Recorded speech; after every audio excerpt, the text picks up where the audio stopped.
안녕하십니까. 오늘 저희가 함께 살펴볼 자료는 바이오 기업 보로노이에 대한 내용입니다. 최근에 주가 움직임도 꽤 있었고, 특히 신약 후보 물질 VRN11 관련해서 기대감이 아주 뜨겁더라고요. 관련해서 보내주신 자료들도 정말 다양합니다. 애널리스트 리포트도 있고 뉴스 기사, 또 유튜브 분석 영상, 공시 자료까지요. 네, 맞습니다. 보로노이가 최근 몇 주간 시장에서 정말 뜨거웠죠. 역시 핵심은 그 4세대 폐암 치료제 후보 물질 VRN11. 이 물질의 초기 임상 데이터 발표가 가장 큰 이유였습니다. 그렇죠. 바이오 투자가 참 변동성이 크긴 하지만 또 이런 혁신적인 데이터가 나올 때는 정말 큰 기회를 잡을 수도 있는 분야잖아요. 오늘 저희 목표는 바로 이 지점인 것 같습니다. 보내주신 자료들을 토대로 특히 2025년 10월 데이터가 발표된 이후의 시점에서 전문가, 그러니까 애널리스트들은 보로노일에 어떻게 보고 있는지, VRN11의 잠재력은 어느 정도인지, 또 투자 관점에서 뭘 중요하게 봐야 하는지 이런 것들을 좀 깊이 있게 파헤쳐 보려고 합니다. 네, 좋습니다. 그래서 이런 질문들을 던져볼 수 있겠죠. 과연 VRN11의 초기 임상 결과가 정말 게임 체인저급인가? 그리고 곧 있을 에스모 아시아 학회 발표나 FDA 가속 승인 추진 같은 이야기들이 나오는데 이게 주가에는 또 어떤 영향을 줄지, 단기적인 관점, 또 중장기적인 관점에서 뭘 고려해야 할지 한번 이야기 나눠보겠습니다. 네, 말씀하신 것처럼 VRN11 데이터, 이게 모든 이야기의 시작점입니다. 이게 왜 이렇게까지 주목받는지, 그리고 앞으로 어떤 기회와 또 어떤 위험 요인들을 안고 있는지 그 맥락을 좀 자세히 짚어보는 게 중요할 것 같아요. 좋습니다. 그럼 바로 그 VRN11 데이터부터 보죠. 지난 10월에 AACR-NCI EORTC 학회에서 발표된 내용이었죠. 저도 봤는데 상당히 인상적이었습니다. 특히 기존 치료에 더 이상 듣지 않는 환자들, 이 환자들에게서 효과가 나타났다는 점이 가장 눈에 띄더라고요. 네, 맞아요. 구체적인 수치를 좀 보면요. EGFR C797S 변이가 있는 비소세포 폐암 환자 이 4명 중에 3명, 그러니까 75%에서 암 크기가 줄어드는 부분관에 PR이 관찰됐다고 하고요. 네, 75% ORR이죠. 그리고 암이 뇌나 연수막까지 전이된 환자들이 있었는데 이 11명 전원 100%에서 병이 더 나빠지지 않거나 좋아지는 질병 통제율 DCR을 확인했다는 결과도 있었죠. 그렇죠. 심지어 160mg 이상 투여한 환자군에서는 이 DCR이 95.2%까지 올라갔다고 하고요. 네, 이 데이터가 가지는 의미를 좀 깊게 들여다볼 필요가 있습니다. 첫 번째로 그 C797S 변이라는 게요. 현재 표준 치료제인 타그리소 같은 3세대 약물에 내성이 생겼을 때 주로 나타나는 변이거든요. 근데 현재로서는 이 환자들을 위한 마땅한 치료 옵션이 거의 없는 상황입니다. 이게 바로 그 미충족 의료 수요, 언맷 니즈 영역인 거죠. 시장 규모만 해도 1조 원 이상으로 추정되고요. 그러니까 대안이 없는 시장에서 저런 반응률이 나왔다는 거군요. 그렇죠. 그런 상황에서 객관적 반응률, ORR 75%라는 수치는 정말 강력한 시그널입니다. 단순한 숫자를 넘어서 다른 방법이 없는 환자들에게 새로운 희망이 될 수 있다는 가능성을 보여준 거죠. 네네. 그리고 특히 그 뇌전이 환자 데이터, 100% 질병 통제율, 이건 정말 그냥 넘어갈 수 없는 부분이에요. 100% DCR이요? 아시다시피 현행뇌 장벽, BBP 때문에 약물이 통과하기가 굉장히 어렵거든요. 그렇죠. 근데 VR은 111이 이 장벽을 효과적으로 넘어서는 능력을 실제 사람에게서 보여줬다는 겁니다. 환자 뇌척수액 CSF에서 약물 농도를 직접 확인하면서 동물 실험에서의 예측이 맞았다는 걸 증명한 거죠. 그게 확인이 됐군요. 네, 폐암은 또 뇌전이가 굉장히 잦은 암이기 때문에 이건 경쟁 약물들과 비교했을 때 확실한 차별점이 될 수 있습니다. 강력한 무기죠. 뭐랄까, 뇌까지 잡는 폐암약, 이런 타이틀이 가능해지는 겁니다. 그렇군요. 그리고 또 하나, 안전성. 이것도 중요합니다. 400mg이라는 사실 적지 않은 용량인데 이 고용량에서도 심각한 부작용, 그러니까 그레이드 3 이상 부작용이 거의 없었다. 내약성이 좋았다는 점이에요. 안전성도 괜찮았군요. 네, 효과가 아무리 좋아도 부작용이 심하면 사실 쓰기 어렵잖아요. 그러니까 효능과 안전성, 이 두 가지를 다 잡을 가능성을 보여준 셈입니다.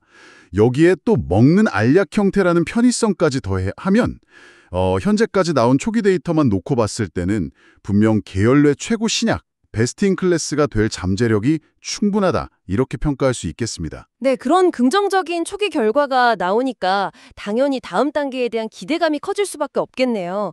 당장 12월 초면 싱가포르에서 SMO 아시아 학교가 열리잖아요. 이게 또 코앞인데 여기서 우리가 좀 주목해야 할 부분은 뭘까요? 그냥 데이터 업데이트 정도일까요? 아니면 그 이상의 의미가 있을까요? SMOA시아는 여러 가지 면에서 좀 중요합니다. 일단 말씀하신 대로 VRN11 데이터 업데이트가 당연히 있겠죠. 환자 수가 좀 더 늘어나고 추적 관찰 기간도 길어지면서 반응률 ORL이라든지 아니면 반응이 얼마나 지속되는지 DOR 같은 지표들이 이전 결과만큼 견고하게 유지되는지 혹은 더 좋아지는지 이런 걸 확인하는 게 중요할 겁니다. 아, 초기 데이터의 일관성을 보는 거군요. 그렇죠. 견고함을 확인하는 기회죠. 그리고 또 하나 주목할 만한 게 미국 오릭 파마슈티클스의 기술 이전한 다른 파이프라인 VRN07이라고도 하고 ORIC114라고도 불리는데 이 물질의 임상 1비상 결과 발표도 예정돼 있습니다. 아, VRN07 결과도요? 네, 이건 단순히 VRN07 자체의 성과도 중요하지만 더 나아가서 보로노이의 신약 개발 플랫폼 기술인 보로노믹스 자체의 역량, 그 가능성을 가늠해 볼 수 있다는 점에서 또 의미가 있어요. 어떻게 보면 VRN11 성공 가능성을 간접적으로 뒷받침해 줄 수도 있는 거죠. 그렇군요. 플랫폼 기술 전체에 대한 신뢰도로 이어질 수도 있겠네요. 네, 그럴 수 있습니다. 그리고 또 하나, FDA 가속 승인 추진. 이 얘기도 계속 나오잖아요. 보내주신 자료 중에도 이 가능성을 분석한 내용이 꽤 있었는데 혁신적인 초기 데이터를 가지고 있으니 시장 진입을 좀 앞당겨 보겠다. 이런 전략으로 보이는데 이게 현실적으로 가능성이 있다고 보시나요? 업계에서는 좀 어떻게 봅니까? FDA의 가속 승인 제도라는 게 그 취지 자체가 원래 그렇습니다. 생명을 위협하는 심각한 질환, 특히 마땅한 치료법이 없을 때 아주 혁신적인 신약 후보 물질의 시장 진입을 좀 빨리 할 수 있게 도와주는 제도거든요. 보통은 임상 이상 데이터만으로도 조건부 허가를 내주는 상당히 파격적인 제도죠. 아, 이상만으로도요? 네. VRN1L1의 경우를 보면 일단 C797S 변이라는 명확한 미충족 수요 영역을 타겟하고 있고 초기 반응률 ORR 75%가 워낙 인상적이었잖아요. 네, 그랬죠. 업계에서 보통 얘기하는 가속 승인의 기준점, 예를 들어 ORR 50% 이상, 아니면 무진행 생존기간 중앙값, MPFS가 6개월 이상, 이런 기준들에 넘어설 가능성이 현재로서는 충분히 높아 보입니다. 보로노이 측에서도 임상 이상 데이터로 이걸 추진하겠다고 이미 밝혔고요. 아, 회사 의지도 있군요. 네. 만약 이게 정말 현실화된다면 이건 단순히 허가를 좀 빨리 받는다 이런 의미를 넘어서요. 개발 기간 단축은 물론이고 기업 가치 자체가 완전히 달라질 수 있습니다. 그야말로 퀀텀 점프를 가능하게 하는 아주 강력한 촉매제가 될 수 있죠. 와, 그 정도 파급력인가요? 네, 그렇다고 볼 수 있습니다. 자, 그럼 이제 가장 현실적인 문제로 넘어가 보죠. 투자 관점입니다. 과학적인 가능성은 참 흥미로운데 이걸 이제 투자 기회로 연결하려면 고민이 많을 겁니다. 단기적인 접근이랑 또 중장기적인 안목은 분명히 좀 달라야 할 것 같은데요. 최근에 주가가 워낙 가파르게 오르다 보니까 보내주신 기술적 분석 자료들 보면 월봉 RSI가 70을 훌쩍 넘었다. 이런 과열 신호 지적도 있더라고요. 이 상황을 어떻게 봐야 할까요? 네, 아주 정확한 지적이십니다. 투자 기간 그리고 본인이 어느 정도 위험을 감수할 수 있느냐에 따라서 접근법을 완전히 다르게 가져가야 합니다. 먼저 단기적인 관점에서 보면요. 말씀하신 것처럼 당장 있을 ESMO 아시아 학회 발표 결과라든지 아니면 FDA 관련해서 어떤 뉴스가 나오는지 이런 것들이 주가 방향을 결정할 가능성이 높습니다. 네, 이벤트 드리븐이 되겠네요. 받을 수도 있는 거죠. 변동성이 클 수밖에 없습니다. 기술적인 부분은 어떻게 보세요? 그 차트나 지표들은요? 기술적 차트만 보면 단기, 중기, 장기 이동 평균선이 다 위를 향하는 정배열 상태예요. 아주 강한 상승 에너지를 보여주고는 있죠. 하지만 동시에 그 월봉 RSI 같은 보조 지표는 거의 77까지 올라갔어요. 이건 명백하게 과열 구간에 들어섰다는 신호거든요. 77이면 상당히 높은 수준이네요. 네, 단기적으로 차익을 실현하려는 매물이 나올 가능성이 크다. 이렇게 해석해야 합니다. 그러니까 단기 투자는 높은 기대 수익률만큼이나 높은 변동성을 각오해야 한다는 거죠. 수급은 어떻습니까? 외국인이나 기관 움직임 같은 거요? 수급도 보면 최근에 외국인 매수세가 좀 들어오긴 했어요. 근데 이것도 언제든 단기 이익을 확정하려는 움직임으로 바뀔 수 있다는 걸 염두에 둬야 합니다. 단기 투자는 결국 이런 뉴스나 수급 변화에 빠르게 대응하는 순발력이 굉장히 중요합니다. 그렇군요. 그럼 중장기적인 관점은 어떻게 접근해야 할까요? 중장기적인 관점은 완전히 다른 게임이죠. 핵심은 결국 그겁니다. 과학적 가능성이 정말 현실이 될 것인가? 아, 본질적인 가치에 집중하는 거군요. 네, VRNN1의 임상 2상, 그리고 최종 관문인 3상에서 성공할 수 있느냐, 그리고 실제로 FDA 승인을 받을 수 있느냐, 가속 승인이든 정식 승인이든, 그리고 나서 시장에 성공적으로 안착하는 상업화 과정까지 이 모든 과정이 기업의 본질적인 가치를 결정하게 될 겁니다. 지금의 높은 기대감이 앞으로 계속 나올 견고한 데이터로 증명되어야만 하는 거죠. 기술 이전, 엘로도 중요하게 봐야 할 것 같은데요. 물론입니다. 기술 이전 여부는 중장기 그림에서 정말 빼놓을 수 없는 중요한 조각이죠. 과거의 VRN07을 미국 오리게 성공적으로 기술 이전했던 경험은 분명 긍정적인 부분이고요. 현재 VRN07의 중화권 A로 가능성도 계속 이야기가 나오고 있고, 무엇보다 VRN11 같은 경우는 C797S라는 독점적 지위를 가질 가능성이 높기 때문에 글로벌 빅파마와의 협상에서 꽤 유리한 위치를 점할 수 있습니다. 아, 독점적 지위가 협상력이 되는 거군요. 그렇죠. 대규모 기술 이전 계약이 성사된다는 건 단순히 재정적인 도움을 받는 걸 넘어서 보로노의 기술력에 대한 빅파마의 인증마크 같은 역할을 합니다. 장기적인 성장 신뢰도를 확 높여주는 거죠. 그렇겠네요. 물론 장기 투자자라고 해도 경쟁 환경 변화는 계속 봐야 합니다. 예를 들어서 블랙 다이아몬드 테라퓨틱스라는 회사의 BDTX-1535 같은 경쟁 약물이 얼마나 빨리 개발되는지, 데이터는 어떤지 이런 것들 예의주시해야 하고요. 또 다른 파이프라인인 VRN10 같은 경우는 타겟하는 시장이 ER2 양성 유방암 시장인데, 여기는 이미 엔허2 같은 아주 강력한 ADC 약물이나 투카티닙 같은 TKI 약물들이 꽉 잡고 있거든요. 경쟁이 워낙 치열해서 시장 진입이 생각보다 쉽지 않을 수 있다는 점도 인지하고 있어야 합니다. 아, 다른 파이프라인들의 경쟁 환경도 고려해야 하는군요. 네.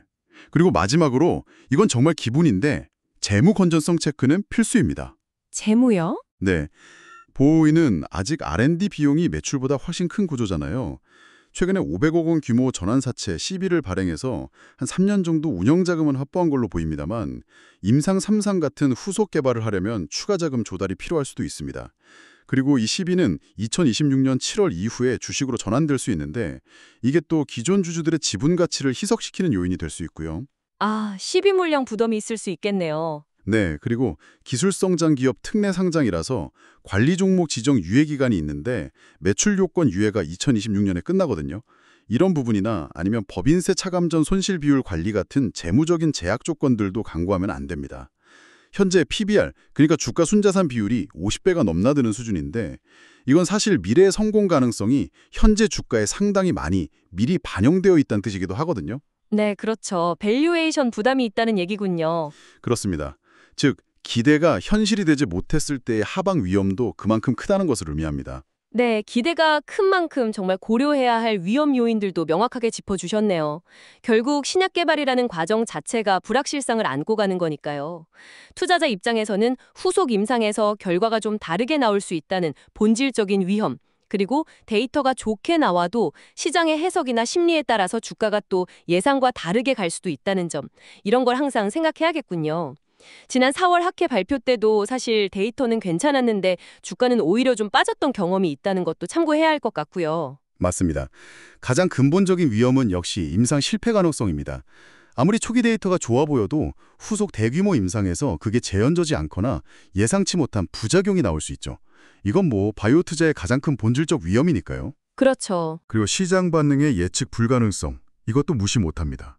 특히 단기적으로는 투자 심리가 수급에 미치는 영향이 워낙 크기 때문에 객관적인 데이터 외적인 요인으로도 주가가 크게 흔들릴 수 있어요. 아까 말씀드린 희석 리스크도 좀 더 구체적으로 봐야 합니다.